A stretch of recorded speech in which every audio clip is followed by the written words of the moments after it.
Kick-ass facts, more idioms. Why do we say the things that we say? Pew, pew, pew. Crocodile tears. Written in the 14th century, a book called The Travellers of Sir John Mandeville recounts a knight's adventures through Asia. In the book, it says that the crocodiles shed tears while eating a man they captured. Even though it was factually inaccurate, the phrase crocodile tears found its way into Shakespeare's work and became an idiom in the 16th century, symbolizing insincere grief. I almost forgot the disclaimer. A lot of these are based on theories we may never know until we have time travel. Kick the bucket. Trigger warning. When killing a pig or cow at slaughterhouses, people would place a bucket under the animal while it was positioned on a pulley. While trying to adjust the animal, or during its death throes, the animal would kick its legs out, therefore kicking the bucket.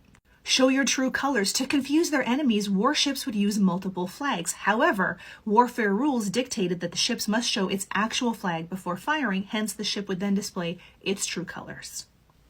Shining through. Close but no cigar. In the late 19th century, carnival games were targeted to adults and not children, so the winners would get a cigar as a prize instead of a stuffed animal. If the person was close to winning but did not succeed, the carnival barker would yell, "Close but no cigar." Waking up on the wrong side of the bed. Throughout history, the left side of basically anything was considered to be the evil side, so waking up on the left side of the bed was considered bad luck. To ward off evil, homeowners would push the left sides of the beds into the corners so their guests would have no other option but to get out on the right side. Butter someone up. This was a customary religious act in ancient India. The devout would throw balls of clarified butter at the statues of their gods to seek favor and forgiveness.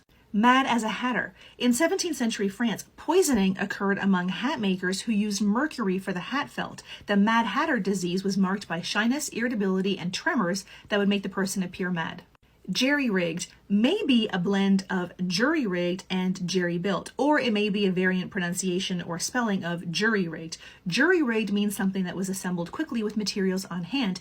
Jerry-built means it was cheaply or poorly built. Jerry-rigged is a variant of jury-rigged. I mean, they do sound a lot alike, and it may have been influenced by jerry-built. While some people consider it to be an incorrect version of jury-rigged, it's widely used, especially in everyday speech. In the nautical world, jury means makeshift or temporary. The word rig is also a nautical term. As a verb, it means to fit a ship or mast with necessary elements. More generally, it means to assemble. Together, these words become jury-rigged by the late 18th century. Pulling my leg has two theories, both from London. Victorian London in mid-19th century. Back then, thieves, particularly pickpockets, would pull at their victims' legs to disorient them momentarily, allowing the ne'er-do-well to rob them. A competing theory originates also from London in the 18th century. Specifically, it comes from Tyburn, the place where public hangings were carried out, and pulling someone's legs referred to the practice of mercifully ending a hanging quickly by pulling on the person's leg. Till the cows come home. This has been in use since the 16th century and may have originated in the Scottish Highlands, where cows were allowed to graze for months at a time before they meandered home in the fall. Dollars to donuts is just one of several dollars to phrases, dollars to buttons and dollars to cobwebs, used in 1884 and 1904 respectively. Buttons and cobwebs were presumably chosen because of their obvious lack of value, but the expressions failed to catch on because they lacked alliteration. Dollars to donuts, dollars to donuts, dollars to cobwebs. In early days, when a dollar was worth more than it is now and a donut cost considerably less as compared to it, someone was reasonably sure that an event would happen, might bet upon it, and say, "I bet dollars to donuts." My 2 cents.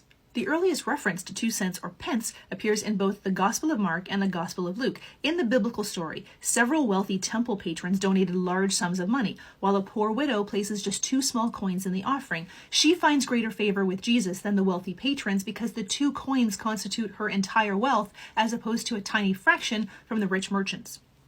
Other likely origins, because it's all theory, are that my 2 pennies worth is derived from the much older 16th century expression, "a penny for your thoughts," possibly as a sarcastic response to receiving more opinion than was wanted.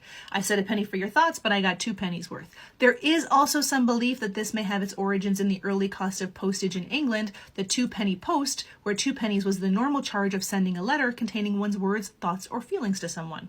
We'll wrap this one up with a penny for your thoughts. No one is exactly sure who said it first or when, but we do know in this case who was the first to publish it and who popularized it. In 1522, Sir Thomas More's book, Four Last Things, was published posthumously. It was a book of meditations on death, God's judgment, pain, and how to combat spiritual diseases. Despite More's use, the saying didn't seem to gain widespread popularity until after 1547 with the book written by John Haywood.